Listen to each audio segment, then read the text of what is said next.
data, it doesn't yet take account of any impact of the new measures we announced last week.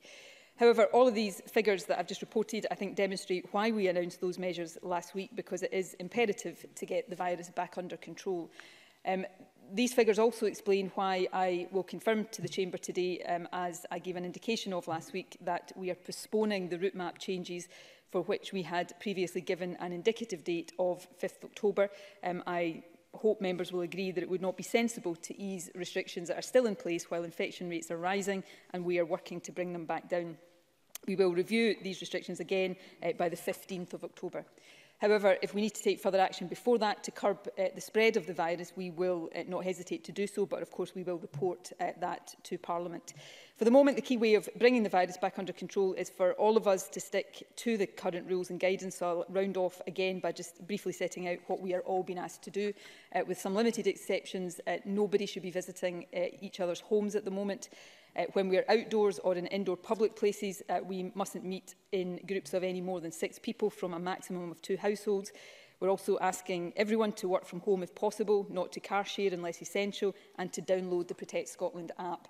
More than 1.3 million of us have now done this, and I can advise the Chamber that the app has already notified more than 2,000 people of the need to self-isolate. And of course, some of these would not otherwise have been contact traced at all. And finally, I would remind everybody to remember facts. Face coverings, avoid crowded places, clean hands and hard surfaces, keep 2 metres distance, and self-isolate and book a test if anyone experiences any of the symptoms of COVID. Thank you, Presiding Officer, for the opportunity to provide this update.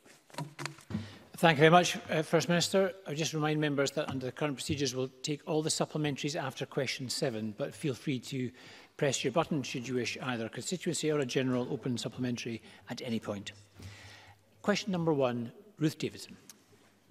Thank you, Presiding Officer. In January 2019, the First Minister said that the Committee on the Scottish Government's handling of harassment complaints, also referred to as the Salmond Inquiry, will be able to request whatever material they want, and I undertake today that we will provide whatever material they request.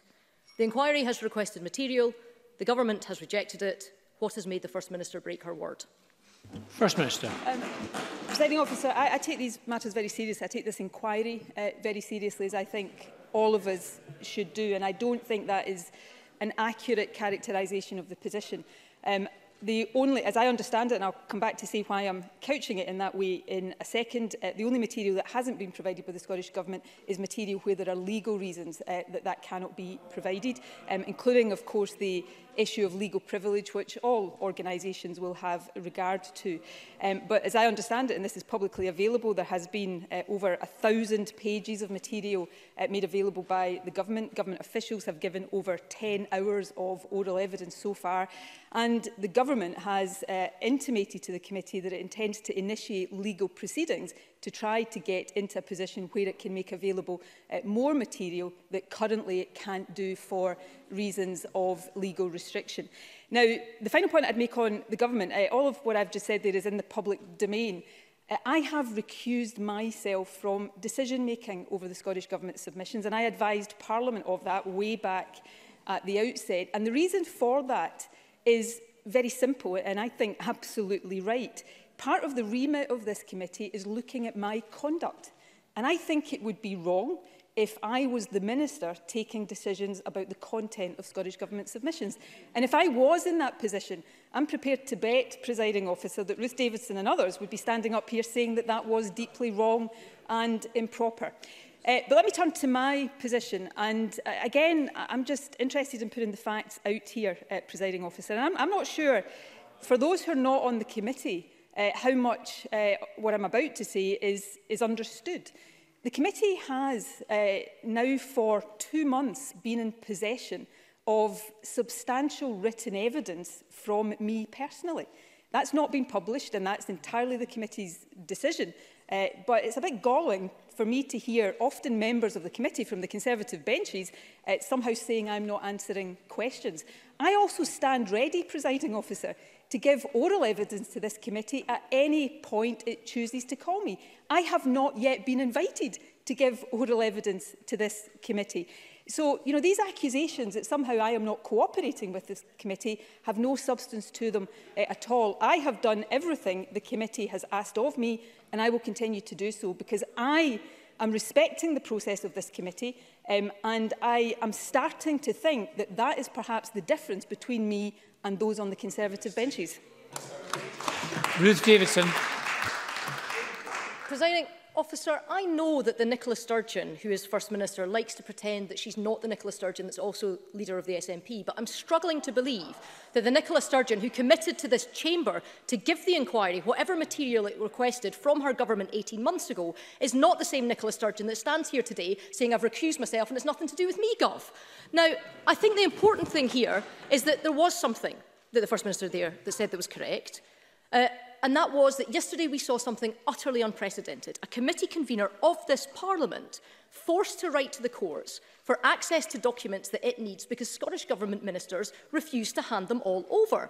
And she's been forced to do so because, in her own words, we had hoped to be in a position to hear further oral evidence, but with responses still outstanding from the Scottish Government, the Chief Executive of the SNP and the former First Minister.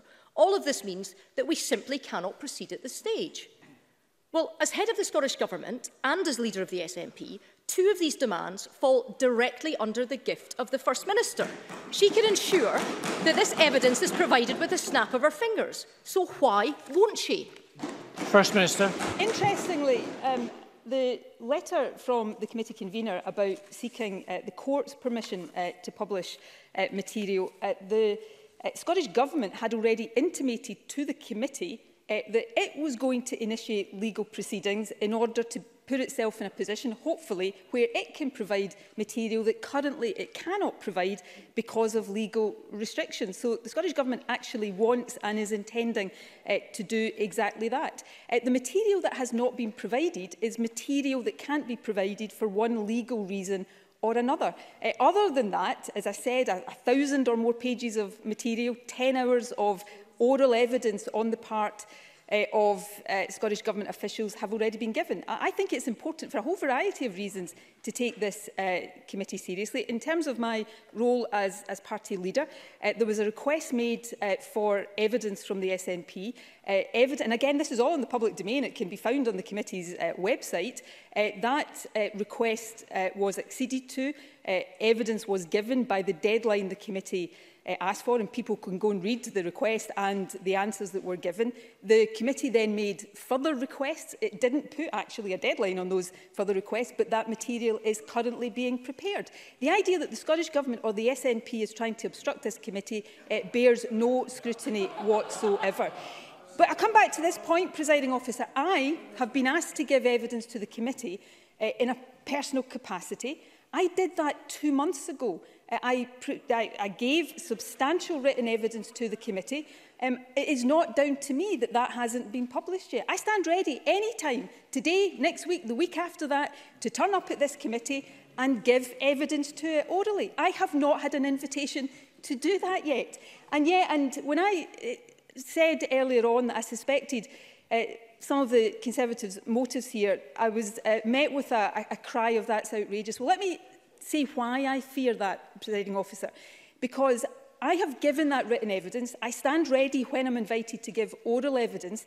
And yet, despite presumably knowing that, the Conservative member of the committee almost every week issues political comment to the effect that I am not answering questions. It starts to sound to me, Presiding Officer, like it doesn't matter to the Conservatives what evidence any of us give. They've already made up their mind about the outcome they want this committee to have.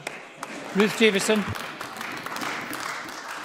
And yet the funny thing is, Presiding Officer, the question that I asked her related to a quote from the SNP convener of that committee. So I don't think it's just a party political issue.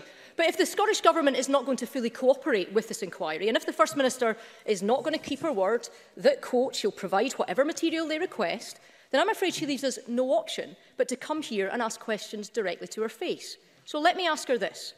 In recent days, private messages purporting to come from the SNP's Chief Executive, Peter Murrell, have been published in the media. Messages which say it is, quote, a good time to be pressurising, unquote, police. And to be honest, quote, the more fronts he is having to firefight on, the better for all complainers, unquote. He, in this case, being Alex Salmond. We don't know whether these messages actually come from the SNP Chief Executive or not.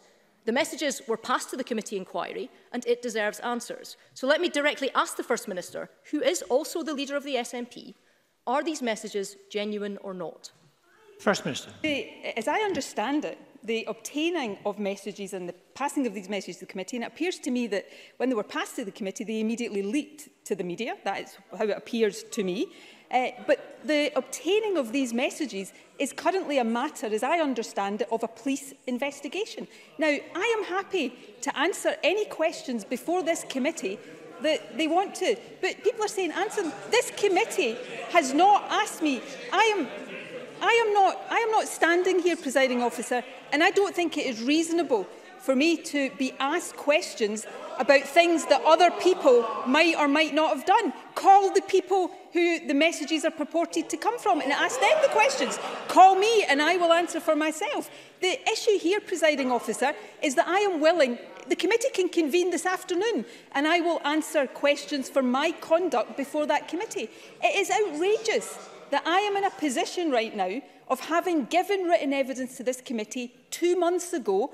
It hasn't been published. That's not down to me. I've not been invited to give evidence to the committee, and yet I am somehow being accused of not being prepared to answer questions and in Parliament being expected to answer on behalf of other people.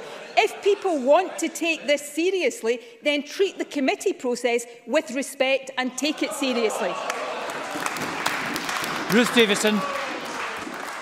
My understanding, presiding officer, that the police inquiry is about how the SNP's former Justice Minister received the messages, and that does not preclude the First Minister from saying whether they are genuine or not, and she knows that.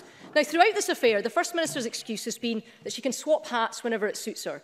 Nicola Sturgeon, who leads the SNP, isn't the same person as Nicola Sturgeon, who runs the Scottish Government, and it is a complete nonsense. And it hides the real truth here, which is the shabby abuse of power that this affair has revealed.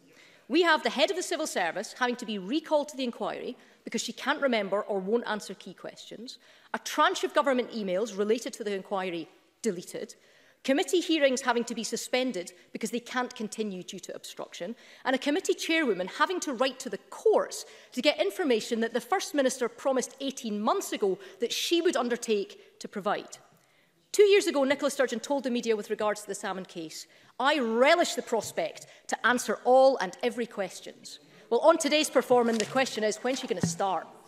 First Minister. Okay. I've not been invited to give evidence to the committee. So here it is. I'll turn up to the committee next week and give evidence to the committee if the committee invites me. I gave written evidence to it, meeting its deadline 2 months ago. That hasn't been published. Let me be very clear. I respect the committee's right to decide what it publishes and when, but I can't be held responsible for the fact that evidence I've submitted hasn't yet been published. I can't be held responsible for the fact that the committee hasn't yet invited me to give evidence. I am trying to respect the process of the committee. The committee can call me any time it likes. I will turn up on the date it asks, the committee room it asks, and I will give evidence to the committee. It hasn't yet asked me to do so. Question 2, Richard Leonard. Thank you, presiding officer. Yesterday, the Universities Minister told Parliament, and I quote, "We decided that asking students to all stay at home and begin their courses online would have inflicted significant harm on them." This morning, I spoke to Adam, a first-year drama student in Glasgow.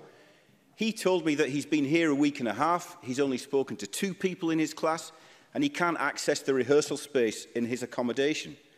Last night on the BBC, a student nurse who worked for 5.5 months on a COVID ward described how she's now having to isolate in a 6x8 room. Does the First Minister really think that these students are better off than they would have been if they were studying from home? First Minister. I think that is a really difficult thing to judge, to be honest, because I think whatever decision is taken in these